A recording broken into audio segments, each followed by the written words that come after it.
Buenas tardes, soy María Fuentes, delegada editorial de Vaso Roto en España, y quiero daros la bienvenida a esta charla, Sombra, que siempre me asombras, la voz poética de las mujeres en la Europa del siglo XXI, que estoy segura que va a ser apasionante. Y estoy completamente segura de ello porque estoy acompañada, aunque sea virtualmente, de cuatro grandes traductores, cuatro grandes expertos en sus literaturas y, sobre todo, cuatro grandes poetas. Vicente Araguas, Catalina Iliescu, Abel Murcia y Elena Boixaderas. Muchas gracias a los cuatro por estar hoy aquí y muchas gracias a la Feria Internacional del Libro de Guadalajara por ofrecernos este incomparable marco para presentar nuestro proyecto Sombras. Para quienes no nos conozcáis, Vaso Roto es una editorial mexicana y española cuya misión es dar a conocer las voces, en el mundo hispanohablante, las voces de poetas que tenemos que leer, que merecen la pena ser leídos, independientemente del lugar en el que hayan nacido, independientemente de su lengua e independientemente de su tradición. Y siguiendo esta filosofía, hace algunos años ya nuestra editora, Janet Lozano Clarion, comenzó a publicar una serie de antologías bajo un único nombre, Sombras, que recogían las voces de 17 poetas mujeres de un país en concreto. Por supuesto, como buena mexicana, empezó por casa y en 2016 salió Sombra Roja, 17 poetas mexicanas. En ella podemos encontrar voces como la de Cristina Rivera Garza, Sara Uribe o Karen Villeda. A esta antología le siguió Sombras Diversas, 17 poetas españolas, y su par en Colombia, Pájaros de Sombra. Hace 2 años, la Unión Europea, a través de la Comisión de Cultura, se interesó por nuestro proyecto y gracias a ellos pudimos escalarlos hacia nuevas literaturas y hacia nuevas lenguas, todas ellas obviamente de Europa. Y empezamos a realizar las antologías de Portugal, Rumanía, Polonia, República Checa y Serbia. Hoy nos falta Serbia porque está a punto de salir la antología, todavía no ha salido, pero pronto esperamos tener aquí a Dubravka también. Y bueno, el objetivo es claro, queremos hacer un estudio de literatura comparada, qué es lo que escriben las mujeres poetas mujeres en distintas partes del mundo, cuáles son los intereses comunes, cuáles son las divergencias y sobre todo, pues todos sabemos que durante muchos años las mujeres han estado en la sombra. Y ahora la pregunta es, ¿están saliendo realmente de esa sombra? ¿Cómo se recibe su literatura en sus países? ¿Cómo se reciben sus traducciones en Europa y en el resto del mundo? Para resolver estas preguntas que a mí se me hacen muy interesantes y muy importantes, tenemos aquí a los antólogos, a las personas que realmente han dado vida a cada una de estas antologías a través de su selección, que no siempre ha sido fácil, su traducción y sobre todo un elemento que a mí me gusta mucho de estos libros para las personas que no estamos tan familiarizadas con esas literaturas, unos prólogos que nos permiten adentrarnos con conocimiento y con gusto. A través de estas antologías se nos muestra un caleidoscopio poético de cada país. Para presentaros a los antólogos seguiré el orden como que fueron apareciendo las antologías. Así que empezaré por Vicente Araguas y su Sombra de porcelana brava, 17 poetas portuguesas. Vicente Araguas, lo queremos mucho en la editorial, de hecho él es el que me está acompañando hoy en nuestras oficinas. Es poeta, narrador, crítico y ensayista. De hecho, en Vaso Roto lo conocimos a través de sus críticas, la mayor parte de las veces favorables, aunque es un crítico muy exigente. Y bueno, él también es traductor, entre otros, de Derek Walcott o Seamus Heaney. Y bueno, un aspecto muy importante es que es maestro, profesor de poesía para niños de 10 años. Y bueno, cuando desde Vaso Roto le ofrecimos hacer esta antología, la antología portuguesa, nos dijo inmediatamente sí, muy rápido. Y la pregunta fue, Vicente, ¿quieres pensártelo? Es un proyecto que te va a llevar tiempo y tal. Y nos dijo, es que así voy a conseguir saldar una deuda que tengo desde hace mucho tiempo con la literatura portuguesa. Vicente, ¿nos lo cuentas? Muchas gracias, querida. Un saludo muy cariñoso para todos los presentes y para los ausentes que en algún momento pues verán este programa, ¿no? Bueno, quería decir primero que Sombra, Sombra que siempre me asombras, es de Rosalía de Castro, claro. Rosalía de Castro, en mi modesta opinión, porque vestía de negro, porque nació en Santiago, porque escribía en gallego, llega a nacer en Amherst, llega vestido de blanco y a llamarse Emily, y probablemente sería conocida en todo el mundo. Para mí, bueno, se come a Becker con patatas o sin patatas, ¿no? Pero esta es otra historia. Ahí tienes otra mujer que vivió en la sombra y a la sombra de un marido, un intelectual bastante controvertido en su relación familiar, don Manuel Murguía, por cierto que vivieron aquí al lado, perdón por este pequeño inciso, aquí en la calle Claudio Coelho, donde vivió también Gustavo Adolfo Bécquer, murió Gustavo Adolfo Bécquer aquí al lado, a 100 metros de aquí.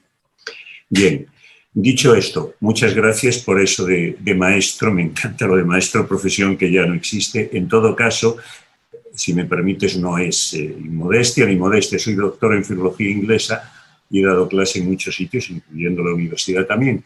Pero ahora mismo que ya estoy jubilado, soy profesor emérito y explico poesía en cuarto de primaria, efectivamente, y tengo que reconocer que es lo más bonito hasta ahora que llevo hecho en la vida. Bien. Es cierto que tengo una deuda con Portugal y con la literatura portuguesa. Ahora estoy traduciendo El Primo Basilio de Sá de Queiroz y mi último libro de poemas se llama Basilio de Brito ha vuelto a Lisboa. Es una vuelta que le di a esa novela de adulterio que conocemos, pues me dolió mucho que Luisa al final muriese y la resucité y está trabajando ahora en el Corte Inglés, en mi libro, en Lisboa, en Augusto Guiar, y Jorge trabaja en un ministerio, en fin. Quiero decir que le di la vuelta a esa novela y naturalmente me tuve que introducir en ella. Mis sombras de Porcelana Brava. Porcelana Brava se lo debo a una poeta portuguesa maravillosa que está aquí, claro, Ana Marqués Gastón. Ella en un verso utiliza lo de Porcelana Brava, que a mí me parece un oxímoron perfecto, ¿no? Porcelana Brava. Y eso es lo que son estas mujeres, por supuesto, las que están en esta antología. Lo que pasa es que van, claro, del 55 al 87, y entre la una y la otra, entre María Quintans, que es la primera, y Sara F. Costa, que es la última, hay 2 generaciones históricas, por lo menos, ¿no? Tampoco me quiero anticipar una pregunta que nos harás después sobre la influencia que tuvo la caída del comunismo, por un lado, o qué posibles influencias pudieron tener ellas. Tampoco no me quiero anticipar a ello, ¿no? Quiero decir, y con estas mujeres, bueno, tuve la suerte, entre comillas, naturalmente, de que viniese la dichosa pandemia, precisamente por mis labores ajenas a todo esto, y traducir poesía requiere una concentración absoluta, y eso me lo dio el aislamiento de la pandemia. Me dediqué a la lectura compulsiva de la Biblia, por un lado, y a trabajar estos poemas y a trabajar con estas 17 mujeres muy exigentes, prácticamente todas. Además, hay una circunstancia muy interesante, y es que en Portugal hay muchísima gente que habla español. Evidentemente, aquí muy poca gente fala portugués, más en Portugal, mucha gente que fala español. Y casi todas ellas lo hablan. Y además son muy exigentes. Y con alguna llegué a tener hasta 5 correos por una simple palabra, discutiendo una palabra. Es decir, que le debo mucho a ellas. Pero se lo debo también a Joan Rasteiro. En este caso es un hombre, un poeta portugués muy interesante que espero ver pronto en el catálogo de Vaso Roto, y Joan Rasteiro me ayudó mucho también en la selección y en el contacto, ¿no? Por poner un ejemplo, diré que incluso yo me había inventado una poeta, no conseguimos Ana Viana quién es, yo debí de soñarla porque ni con Joan Rasteiro ni con nadie conseguí llegar a ella. O sea que también en esta antología está la mujer invisible, ¿no? Es cierto, lo intenté, soñé con Ana Viana y nadie, contacté con mucha gente portuguesa y nadie me supo dar razón de ella. Claro, me encantaría poder leer un poema de cada una, pero eso me echarían de aquí a palos, ¿no? Voy a leer solamente un poema sencillo, pero no tanto. Claro, la poesía sencilla a veces no lo es, y la poesía que quiere ser muy alambicada a veces es sencilla, pedestre y rufiana, ¿no? Pero quiero decir que hay un poema aquí de una mujer, María do Rosario Pedreira, que además es letrista de fado. El fado, por cierto, me encantaría que la gente se familiarizase más con el fado. Después de la Revolución dos Cravos hubo un cantante, Fernando Fariña, que tuvo que hacer una canción, o fado non é fascista. Naturalmente que no lo es. ¿Cómo va a serlo? Por favor. Vicente, léenos el poema, por favor. Porque me estás echando, tienes toda la razón. Son 4 minutos y me los estoy comiendo. Acabo con María do Rosario Pedreira. Menos mal que no morí todas las veces que quise morir, que no salté del puente, ni llené las muñecas de sangre, ni me eché a la vía, allá lejos. Menos mal que no até la cuerda a la viga del techo, ni compré en la farmacia, con receta falsa, una dosis de sueño eterno. Menos mal que tuve miedo de los cuchillos, de las alturas, mas sobre todo de no morir completamente y quedarme ahí, aún más perdida que antes mirando sin ver. Menos mal que el techo fue siempre demasiado alto y yo ridículamente pequeña para la muerte.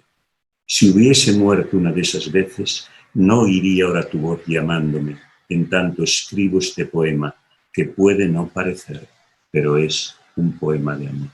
Gracias, querido. Muchísimas gracias, Vicente. Qué maravilla.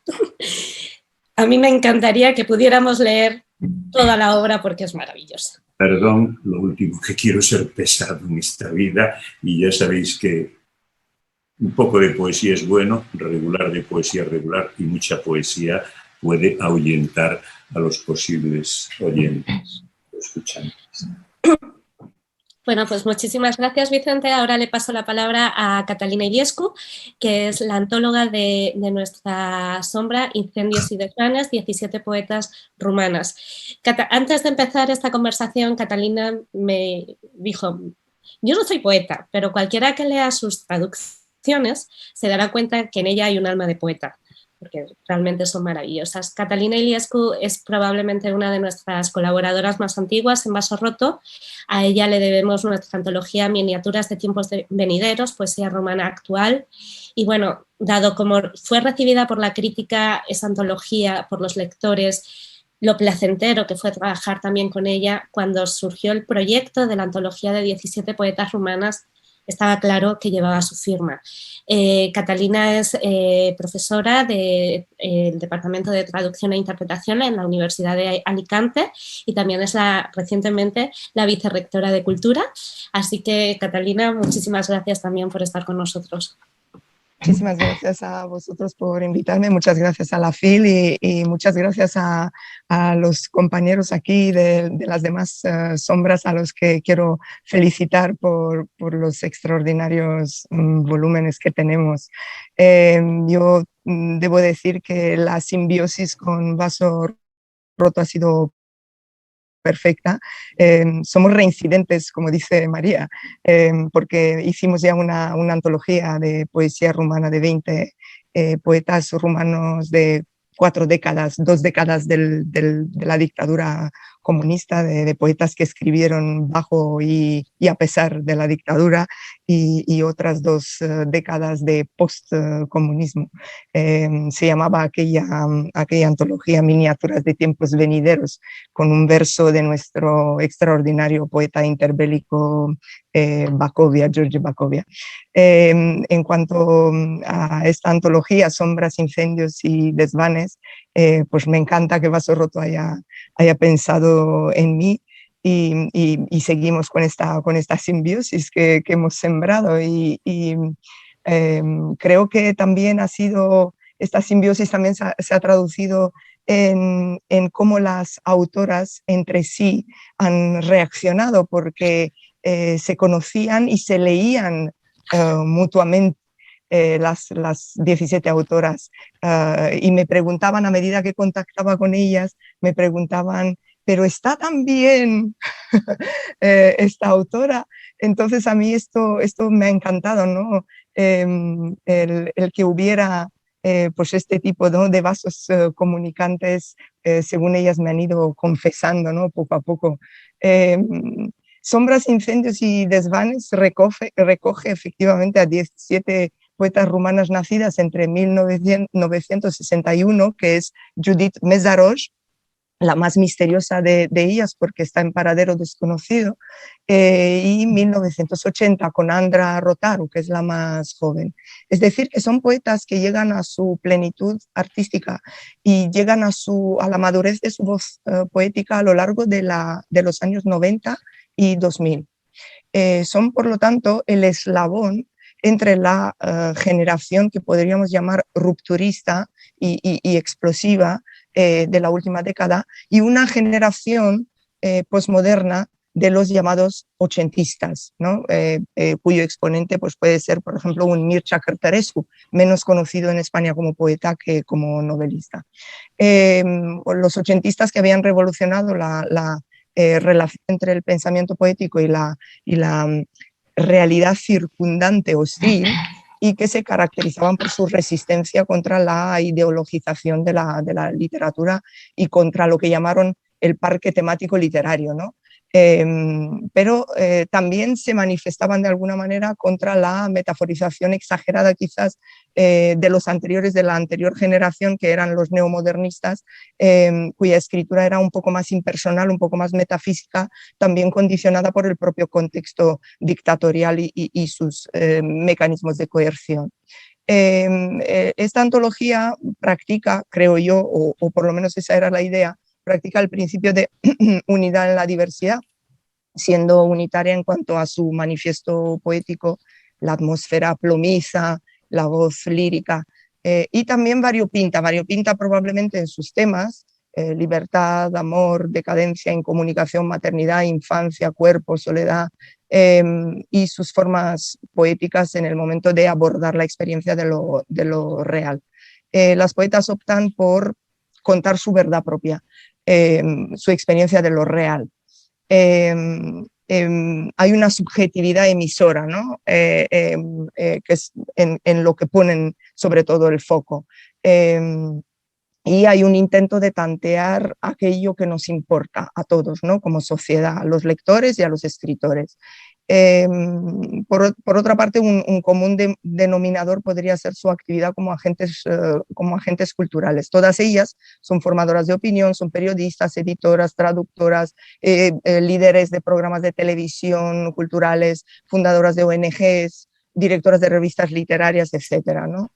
Entonces, bueno, yo opté por el título Sombras, Incendios y Desvanes, que es, según nuestro queridísimo profesor y crítico Ángel Luis Prieto de Paula, me dijo, es una hermosa ejemplificación de la enumeración caótica spitzeriana, me dijo.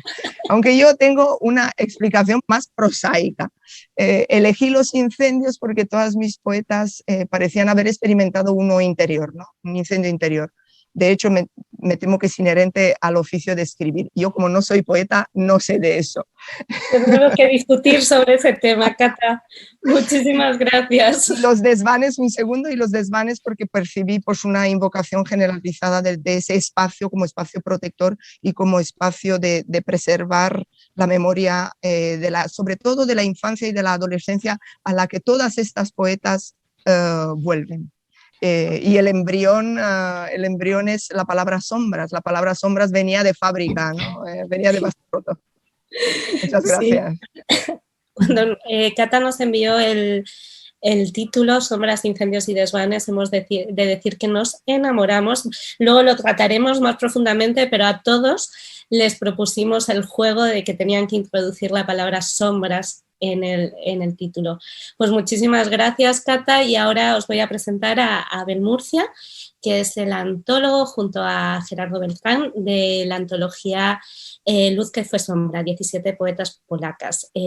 Para este libro hemos recibido también la ayuda del Instituto Polaco de Cultura, que queremos agradecer mucho. Y bueno, pues Gerardo no ha podido estar con nosotros, le decía a Abel que estoy deseando hablar con él también. Pero tenemos a Abel. Abel Murcia es director del Instituto Cervantes de Varsovia, es autor de 8 poemarios que también han recibido una excelente crítica tanto en Polonia como en España como en otras partes del mundo. Y bueno, también es muy querido en Vaso Roto y de largo recorrido con nosotros. Muchísimas gracias, Abel. Gracias a vosotros. Bueno, a ver, es cierto, cuando presentabas que decías que éramos 4 los presentes, somos 5, es decir, Gerardo está aquí, aunque no lo veáis, es así como habéis hablado de los no presentes y de los desaparecidos entre los autores. En mi caso, el desaparecido es Gerardo. llevamos muchísimos años trabajando juntos, traduciendo juntos, peleándonos juntos. Hay veces que la gente se pelea no junta, pero en nuestro caso es algo inherente a nuestra forma de trabajar y a nuestra procedencia. Gerardo es un poeta mexicano, profesor de la Universidad de Varsovia, traductor desde mucho antes de llegar a tierras polacas de literatura en inglés. Y nos encontramos aquí hace muchos años de forma un tanto, digamos, violenta, entre comillas, y acabamos condenándonos el uno al otro y así nos va. Empezamos a trabajar hace muchísimo tiempo con poesía polaca y, de hecho, cuando nos ofreció Vaso Roto la posibilidad de hacer esta antología, vimos como si dijéramos una continuidad a algo que ya habíamos hecho previamente, a otro tipo de antologías. Es decir, hace ya muchos años publicamos en las empresas universitarias de Zaragoza una antología de poesía polaca contemporánea, poesía a contragolpe, que recogía a 60 autores de los años 1960 y 1980, entre 1960 y 1980. Luz que fue sombra venía a ser complementaria por una cuestión fundamental, porque en aquella antología la presencia de poetas mujeres era, digamos, muy baja. Era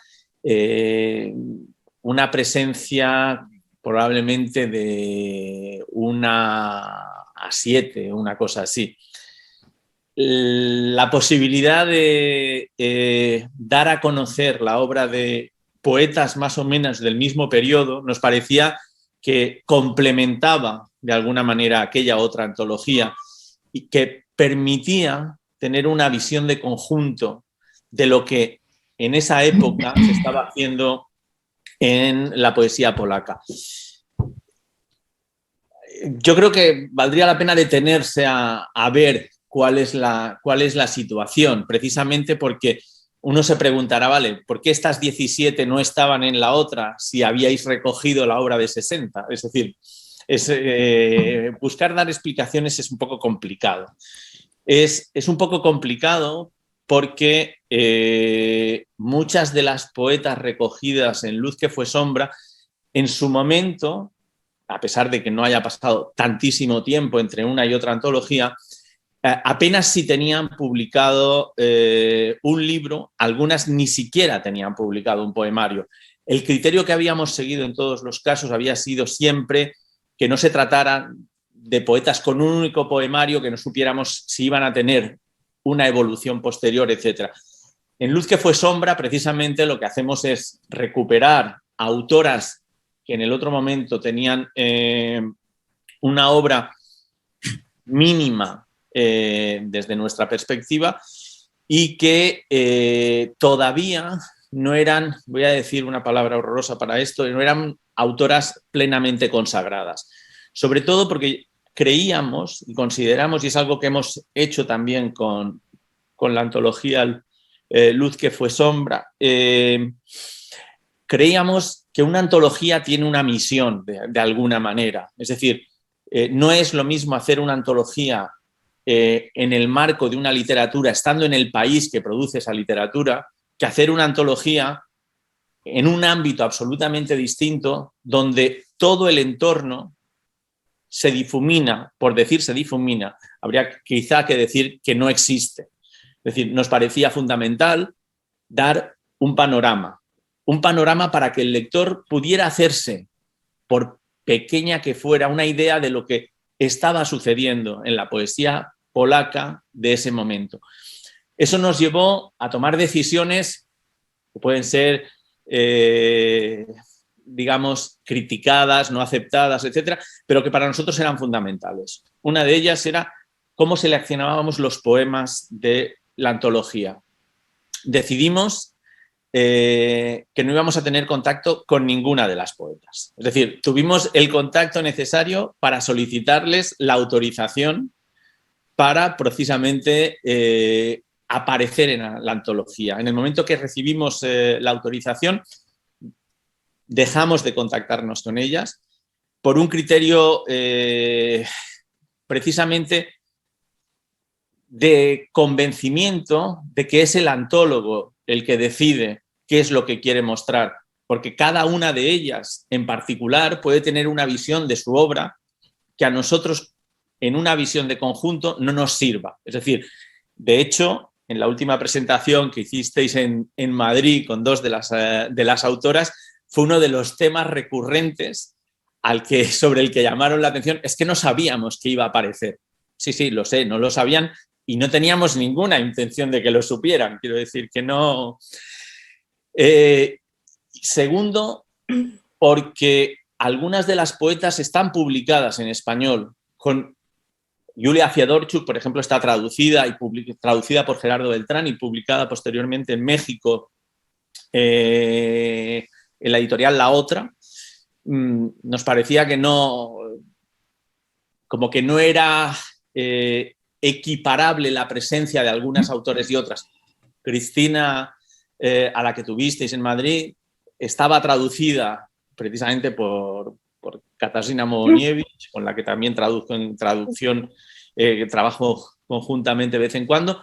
Y así sucedía con varias de ellas. Jugar ahora a qué es lo que quieren tener traducido ellas, en lugar de dar una visión que nos parecía más coherente para tener un relato que más o menos creemos que se da, nos parecía innecesario. Y tercero, por una cuestión que cualquiera de mis compañeros aquí habrá vivido, hay cosas a las que yo no diré que son imposibles de traducir, pero sí diré que soy incapaz de encontrar la forma de traducirlo. Quiero decir, entonces, por mucho que el poema en cuestión pudiera tener un peso específico en la obra de la autora, hacemos un flaco favor si precisamente intentamos a toda costa publicar algo que somos conscientes de que la traducción no va a estar, me atreveré a decir, a la altura de lo que querríamos.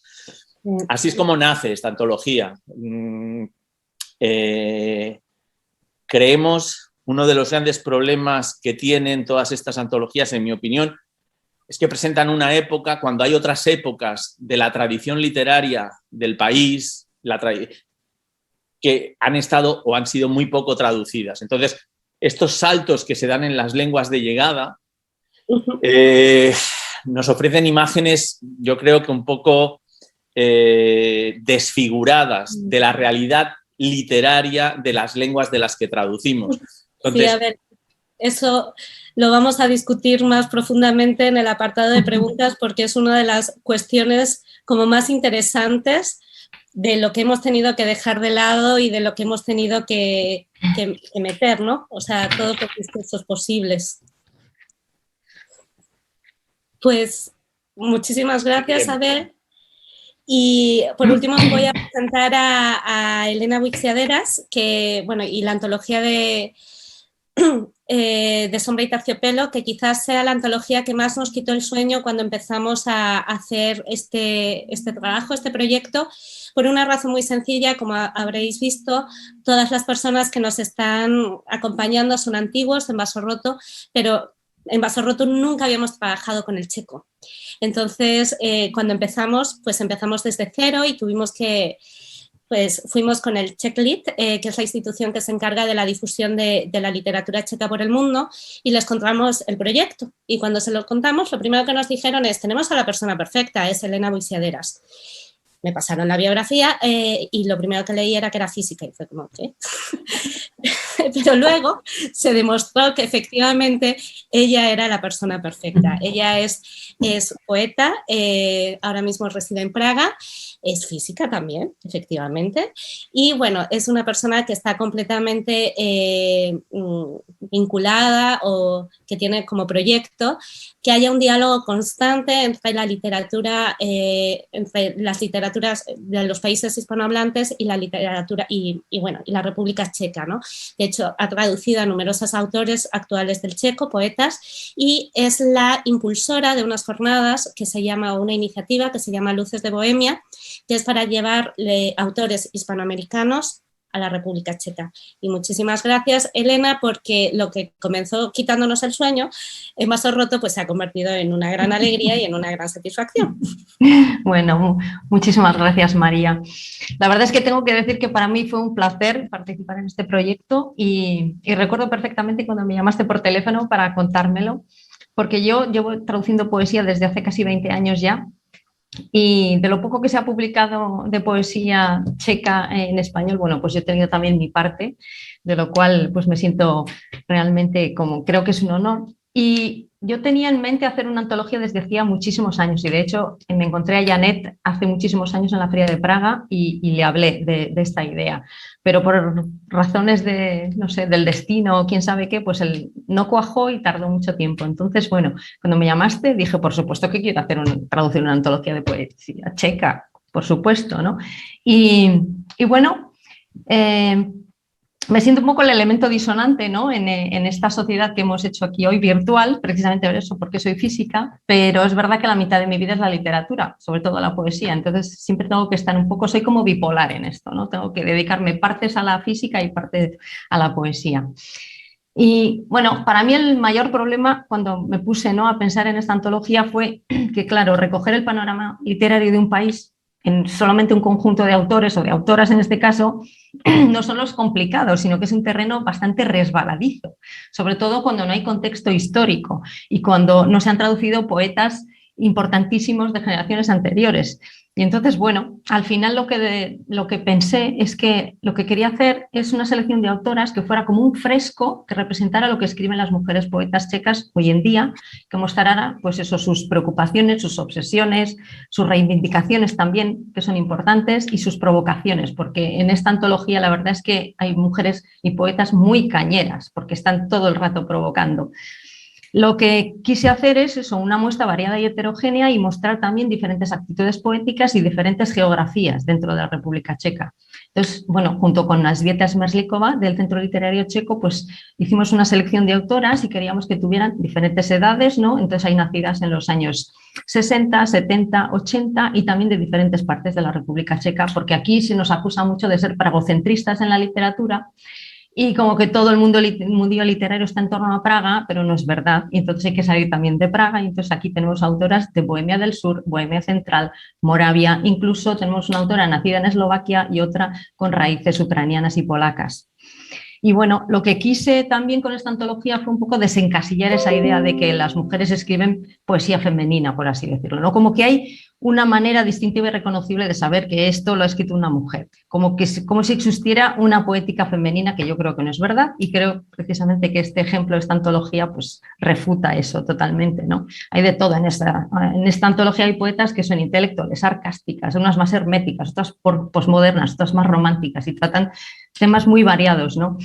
Y no sé, otra de las cosas que quería mostrar es que a partir del año 89, pues realmente aquí hubo un boom, porque aprovechando, ¿no?, esa euforia, ¿no?, de posrevolución de Terciopelo, pues se pudo publicar, ¿no?, a muchísimos autores y autoras que hasta entonces no habían podido publicar más que clandestinamente, ¿no? Y entonces, pues es como esa euforia se ve en las poéticas que usan, ¿no?, en que se quieren saltar los moldes, todos los cánones literarios y demostrar que se puede hacer poesía desde cualquier recurso, ¿no?, y cualquier perspectiva personal. Por eso los temas son variadísimos. Y nada, bueno, luego hablaremos más adelante, ¿no?, sobre estas cosas, así que no me quiero extender en esto, pero bueno, deciros eso, ¿no?, que en general sí, todas estas poetas son muy reivindicativas y que muestran que la poesía checa está viva, que tiene un gran futuro. Y bueno, los dos ejemplos extremos que tengo en esta antología son Silva Fiserova, por ejemplo, la más madura, por así decirlo, nacida en el año 63, que además es hermana de la gran Viola Fiserova, fallecida ya, pero que pertenecía al grupo del 36, junto a Václav Havel, por ejemplo, y que es, bueno, un tipo de poesía muy diferente, como mucho más crítica, política, filosófica, hasta el extremo de la más jovencita, que es Clara Goldstein, nació en el 88, que por contraste es mucho más romántica, por así decirlo, ¿no? Como más clásica. Y bueno, por último me gustaría dar las gracias a dos personas que me ayudaron muchísimo durante la antología, que fueron Teresa Ridel-Bauchova, una de las poetas de la antología, pero también es una gran editora y difusora, ¿no?, de la poesía checa en este país, y a Denisa Skodova, que es una gran traductora con la que he trabajado muchas veces y que me ayudan, pues, a revisar ciertos elementos que a mí igual se me quedaban un poco fuera de contexto, ¿no?, social, por así decirlo. También quiero comentar que yo sí que consulté a las autoras, no a todas, pero sí, porque yo soy al revés que Abel, yo soy, pues eso, una pesada, ¿no? Yo enseguida les pregunto cosas. Y sobre todo les pregunté también si hay algún poema especial o algunas partes de su poética que querían reflejar más. Por supuesto, la última decisión fue mía, porque lo que hice fue traducir muchos más poemas de los que están luego en la antología. Entonces, de una previa selección que hice en conjunto con las autoras, después yo elegí los que eran mejor traducibles, por así decirlo, ¿no?, o los que consideré que había traducido mejor. Pero bueno, en cualquier caso ha sido un placer, creo que me ha enriquecido mucho el proyecto, también a mí, incluso como autora. Y bueno, espero que a todo el mundo le guste. No sé si tengo tiempo de leer un poema o me vas a cortar ya. Tengo que cortar, lo siento. Ah, qué pena, qué pena. Bueno. Pero bueno, comentaros que seguiremos con estas presentaciones. Probablemente en el mes de marzo tengamos algo en México DF y ahí podamos profundizar cada vez más, ¿vale? Porque efectivamente el tiempo se nos queda muy cortito para todo lo que tenemos, pero quiero que entremos ya en materia y que entremos en el debate.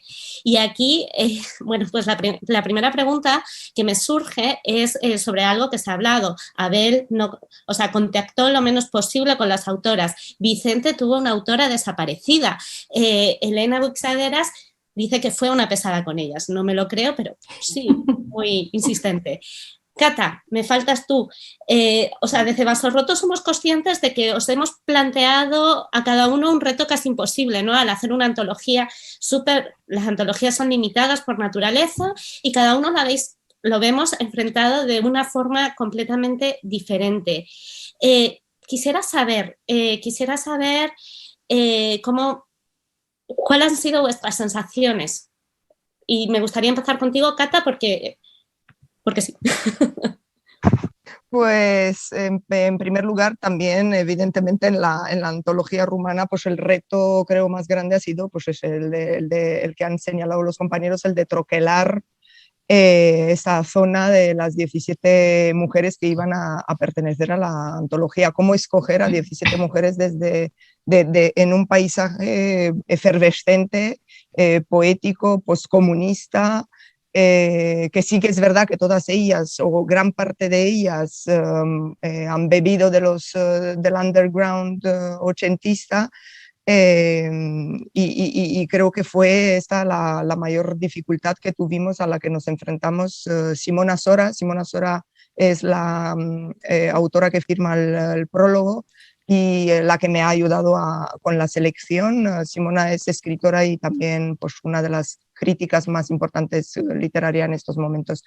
Entonces, pues obviamente las dudas, ¿no? Y teníamos también pues algunas poetas moldavas de la República Moldova que también escriben en rumano, entonces teníamos pues siempre tuvimos esa duda de como somos disciplinadas y hemos seguido pues el precepto de Vaso Roto de 2 décadas nacidas entre 60 y 80, pues claro, se nos quedaban pues algunas que de la misma, ¿no? Quizás de la misma importancia, ¿no? Poetas de la misma importancia, pues con 1 o 2 años antes de los 60 o después de los 80, ¿no?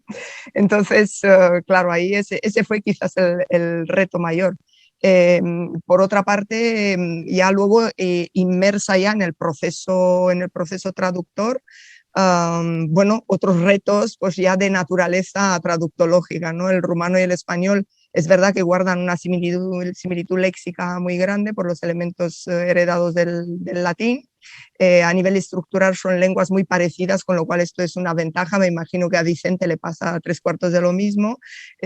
Son lenguas con morfología y sintaxis parecidas. Te dan pues eso, la simetría, la musicalidad interna, ¿no? El texto origen y el texto meta pueden obtener esa simetría, pero también es verdad que las palabras, evidentemente, las raíces en el momento que entra en juego la estilística, por ejemplo, Judith Mészáros se basa mucho en una concentración de consonantes, o sea que tiene versos como, por ejemplo, en rumano, voci sugrumate assediază spațiul strâmt.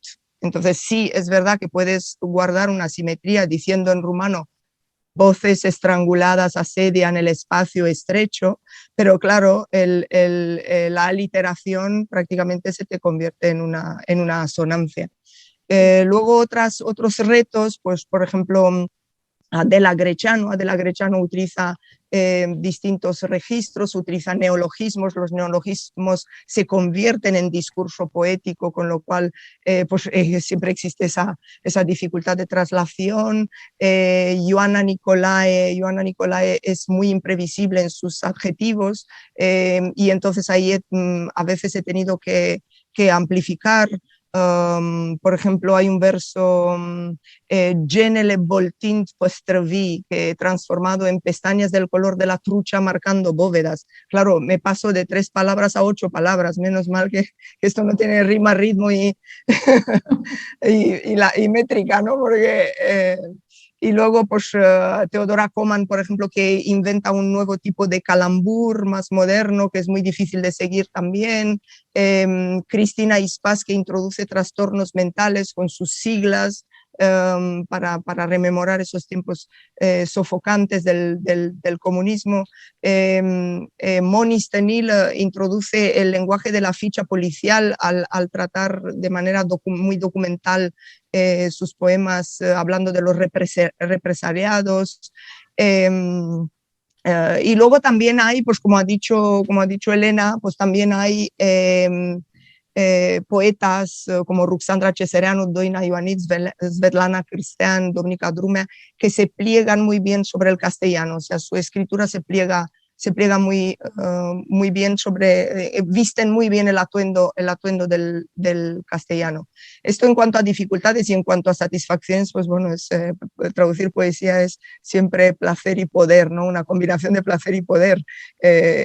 Placer pues de ser capaz de compartir y de hacer que otros puedan leer, ¿no? Aquello que a ti te ha conmovido, y de compartir metáforas y de detectar ironías y de jugar, ¿no? Con la fraseología y el peso de la fraseología, a los acertijos, ¿no? Detectar las intertextualidades, toda la hermenéutica, pues todo eso, en fin, eso es como un sudoku, ¿no? Desde la adrenalina y te sientes muy satisfecho cuando consigues resolverlo, ¿no?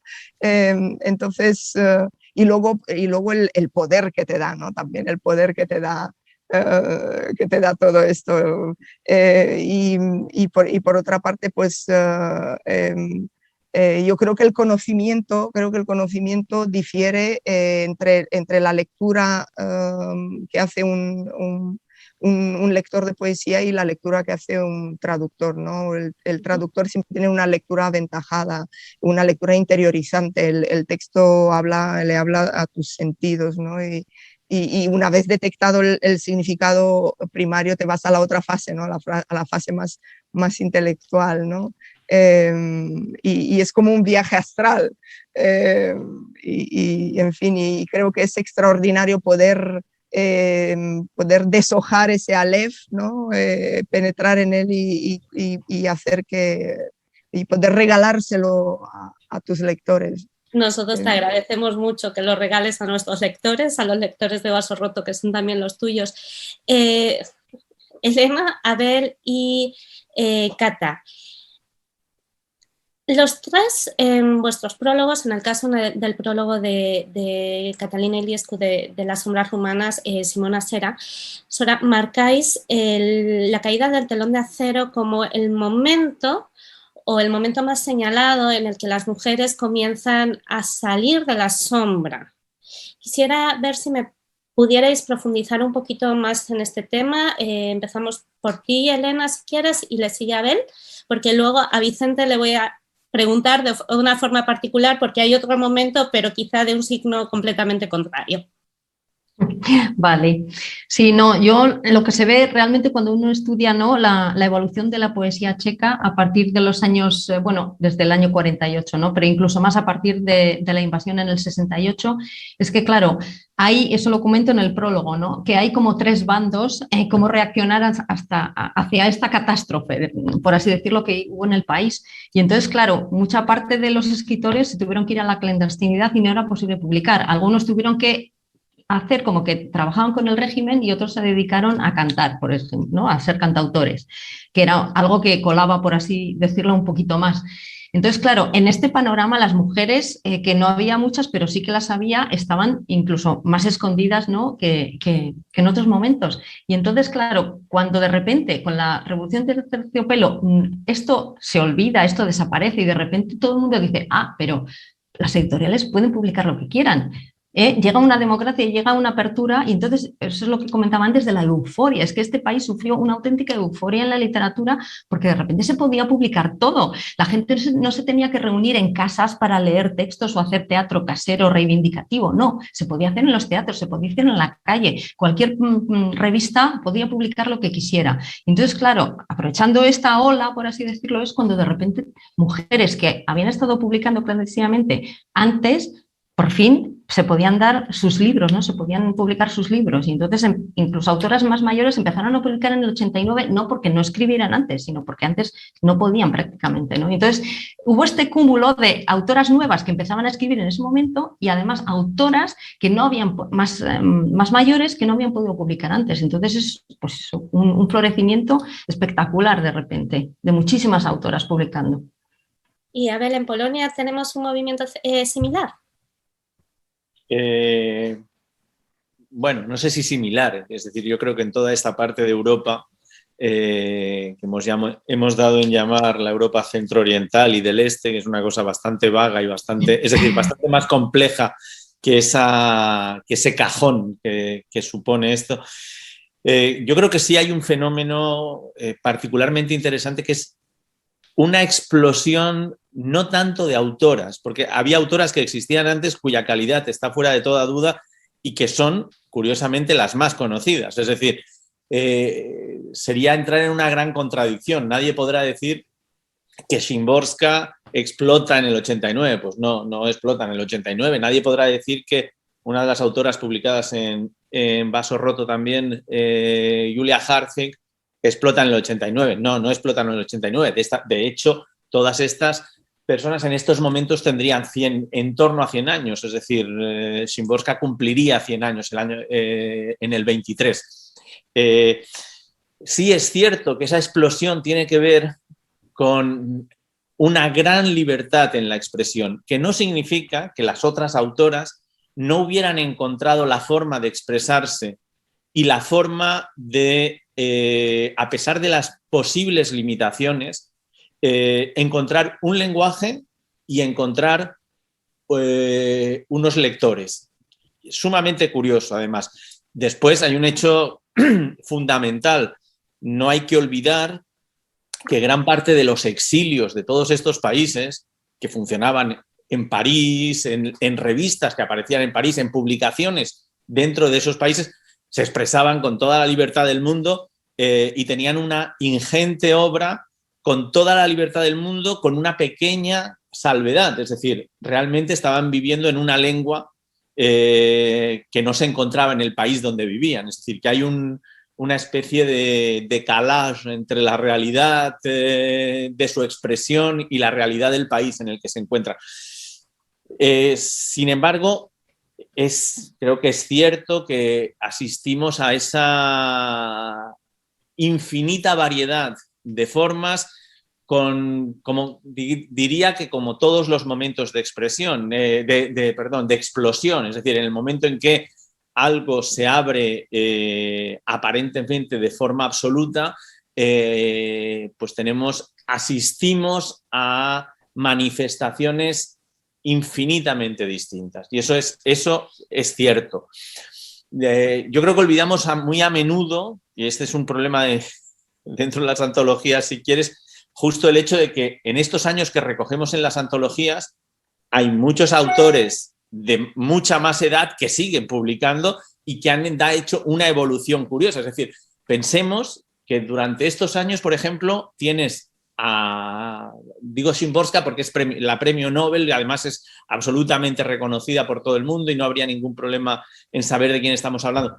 Szymborska publica hasta su muerte, con lo cual la mayoría de estas autoras han sido en el momento X, han vivido y publicado paralelamente a lo que hacía ella.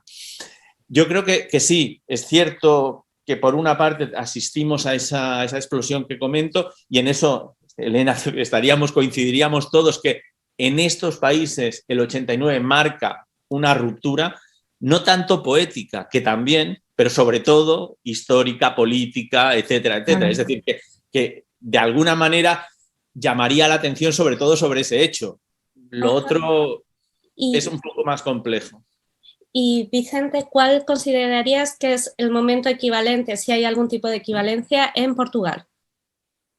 Bueno, sí, claro que lo hay. El momento equivalente en Portugal sería la Revolución dos Cravos, ¿no? La Revolución de los Claveles, que es en abril del 74.